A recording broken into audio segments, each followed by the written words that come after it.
Assalamualaikum warahmatullahi wabarakatuh. Alhamdulillahi wassalatu wassalamu ala Rasulillah wa ala alihi wa man walah wa la haula wa la quwata illa billah. Sobat muslim rahimani wa rahimakumullah. Insyaallah saya akan membahas sebuah kitab yang sangat mulia, yaitu kitab yang ditulis oleh Imam Abdul Ghani Al-Maqdisi rahimallahu taala. Beliau menulis sebuah kitab yang berjudul Umdatul Ahkam. Itu kitab fikih, ya, dari mulai bab thaharah sampai terakhir yaitu tentang masalah perbudakan.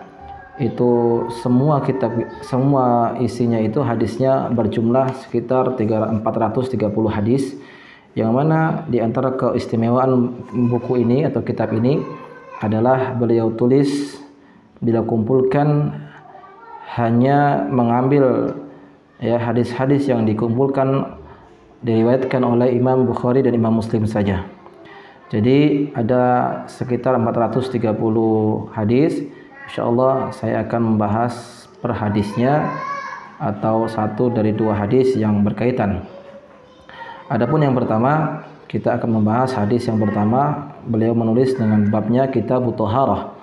Dengan hadis yang pertama, yaitu hadis yang dikeluarkan oleh Al-Imam Al-Bukhari dan Imam Muslim dari Amirul Mukminin Abi Hafs Umar ibn Khattab radhiyallahu taala anhu.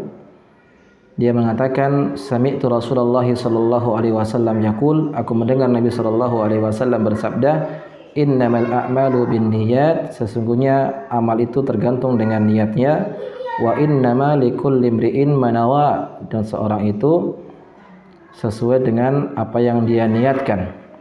Faman kanat hijratuhu ilallahi wa rasulih, barang siapa yang niat hijrahnya itu karena Allah dan Rasulnya, fa hijratuhu ilallahi wa rasulih, maka pahala hijrahnya itu karena Allah dan Rasulnya. Wa man kanat hijratuhu ila dunya yusibuha aw imra'atin yankihuha, fa hijratuhu ila ma hajara ilaih, maka barang siapa yang niat hijrahnya itu karena ingin mendapatkan keuntungan dunia atau karena wanita yang hendak dinikahinya, maka pahalanya sesuai dengan apa yang dia niatkan.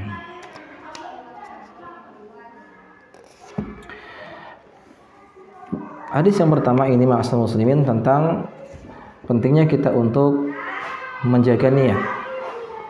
Apa itu niat? Niat secara bahasa artinya al-qasdu, yaitu tujuan. Sementara syariat mengatakan niat itu adalah al-azmu ala ibadatillahi taqarruban ilallahi ta'ala. Al-azmu al-ibadah taqarruban ilallahi ta'ala, yaitu tekad yang kuat untuk beribadah dalam rangka mendekatkan dirinya kepada Allah Subhanahu wa taala. Ini adalah niat. Di dalam hadis ini ada makna secara umum, yaitu bahwasanya hadis inilah hadis yang sangat mulia. Di dalamnya ada kaidah-kaidah di dalam agama Islam yang mulia, yang mana hiyal qiyasul sahih li wazn a'mal. Itu hadis tersebut merupakan qiyas yang sahih untuk menimbang suatu amalan.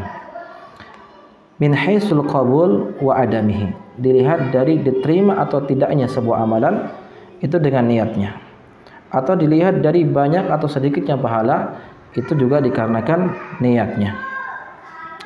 Fa inna Nabiy sallallahu alaihi wasallam yukhbiru anna madara al-a'mali ala niyah. Nabi sallallahu alaihi wasallam menyebutkan bahwasanya poros daripada sebuah amalan itu adalah karena niatnya. Barang siapa yang niatnya yang sahih, niatnya yang baik, maka amalan itu diterima oleh Allah Subhanahu wa taala.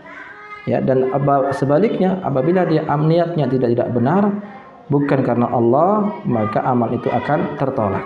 Karena apa? Karena Allah Subhanahu wa taala tidak menginginkan sebuah amalan yang di dalamnya itu terdapat kesyirikan, yang di dalamnya ada riya, bukan karena Allah Subhanahu wa taala. Allah tidak membutuhkan suatu amalan yang di dalamnya tercampur dengan riya.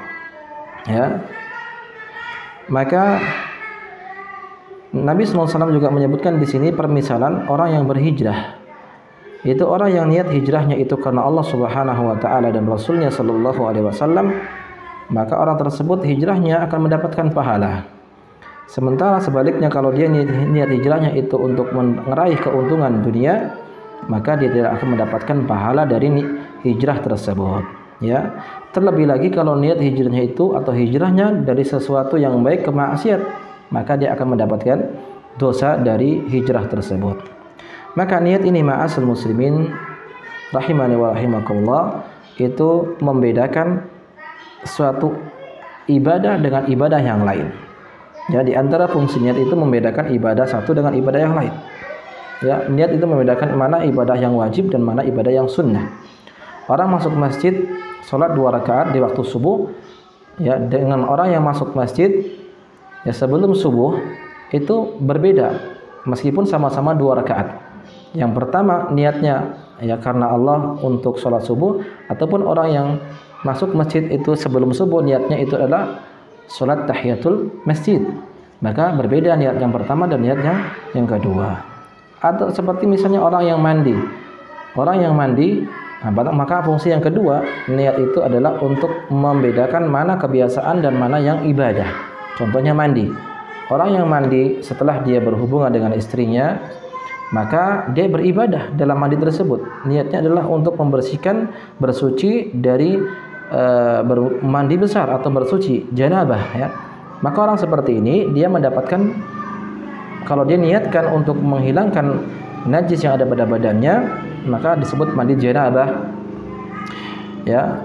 Ataupun orang yang selanjutnya dia niatnya itu adalah untuk mandi, tapi niatnya untuk membersihkan badan saja supaya segar, kan mungkin sekarang panas maka dia mandi, maka orang seperti ini adalah kebiasaan saja. Jadi niat itu yang pertama fungsinya untuk membedakan antara satu ibadah dengan ibadah yang lain. Yang kedua fungsinya adalah untuk misalkan mana kebiasaan dan mana yang ibadah. Dari hadis ini ma'asyiral muslimin rahimani wa rahimakumullah, ada faedah yang bisa diambil dari hadis tersebut. Yang pertama bahwasanya anna madarul a'mali 'ala niyah sihhatun wa fasadan. Poros dari sebuah amalan itu tergantung niatnya, benar atau tidaknya, rusak atau bagusnya suatu amalan itu adalah karena niatnya. Sempurna atau tidaknya itu karena niatnya. Ya, ketaatan atau kemaksiatan itu juga karena niatnya. Seorang yang belajar ilmu agama tujuannya untuk riya, maka dia akan berdosa. Orang yang berjihad misalnya untuk menegakkan kalimat Allah Subhanahu wa taala, ya agar kalimat Allah itulah yang paling tinggi, maka sempurna pahalanya. Orang yang berjihad hanya untuk mendapatkan ghanimah saja, atau orang yang berjihad dia berkeinginan untuk menegakkan kalimat Allah tetapi dalam hatinya juga ingin mendapatkan ghanimah, maka kurang daripada kesempurnaan, berkurang pahala jihadnya. Dan orang yang berjihad hanya untuk mendapatkan ghanimah saja, maka dia tidak mendapatkan pahala sedikit pun dari jihad tersebut, ya. Kemudian yang kedua, bahwasanya niat itu syartu asasi, pokok dari sebuah amalan. Ya, amalan itu diterima atau tidak adalah karena niatnya. Maka perhatikan niat kita dalam sebuah amal kita. Apapun yang akan kita kerjakan, apapun yang akan kita lakukan, hendaknya kita kembali meng-cross check diri kita, niatnya kita karena apa? Apakah kita beribadah karena Allah Subhanahu wa taala atau bukan? Yang selanjutnya, annal wujubul hadar minar riya was sum'ah wal amal lil ajli dunya. Hendaknya kita hati-hati dari namanya riya, dari sum'ah, dari beramal bukan karena Allah, dari beramal untuk mendapatkan keuntungan dunia, ya. Maka orang yang melakukan amalan selama di dalam hatinya ada riya, ada sum'ah, ada yang lainnya bukan karena Allah Subhanahu wa taala, maka tentu semua itu akan merusak suatu ibadah. Yang selanjutnya faidahnya adalah wujubul i'tina bil a'malil qulub wa muraqabatuha. Wajibnya kita untuk memperhatikan amal-amalan hati ini, karena niat itu adalah amalan hati. Ya, niat itu adalah amalan hati, maka kita harus berhati-hati menjaga hati kita ini dalam melakukan sebuah amalan. Ya, kemudian selanjutnya adalah an-niyatu mahalluhal qalb wa lafdu biha bid'atun. Niat itu adalah tempatnya di dalam hati. Bahkan mengucapkan, melafatkan niat itu termasuk bid'ah di dalam agama ini.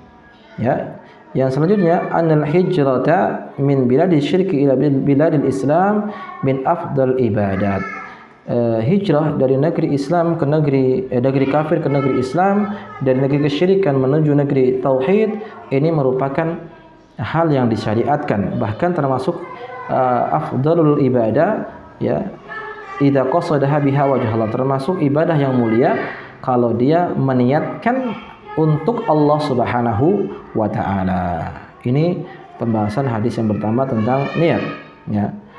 Disebutkan ini ada satu faidah yang dikeluarkan oleh Imam Ibnu Rajab Al-Hambali rahimallahu taala, yaitu orang yang beramal bukan karena Allah itu ada macam-macamnya.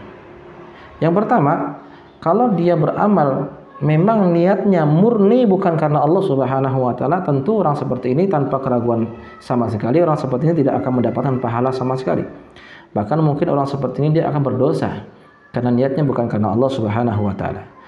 Ada orang yang beramal awalnya dia adalah niatnya ikhlas karena Allah, tetapi tercampur dengan kesyirikan. Maka dikembalikan.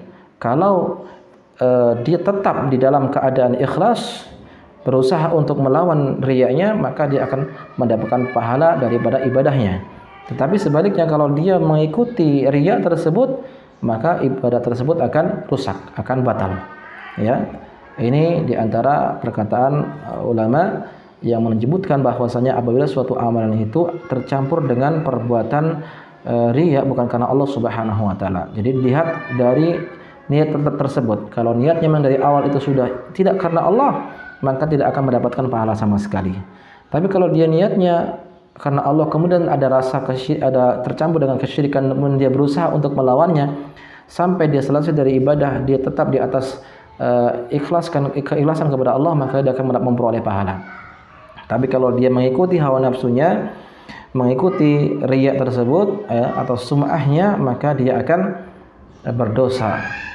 Bahkan dia tidak diterima amalan tersebut. Wallahu ta'ala bishawab. Ini yang dapat saya sampaikan pada pertemuan kali ini. Assalamualaikum warahmatullahi wabarakatuh.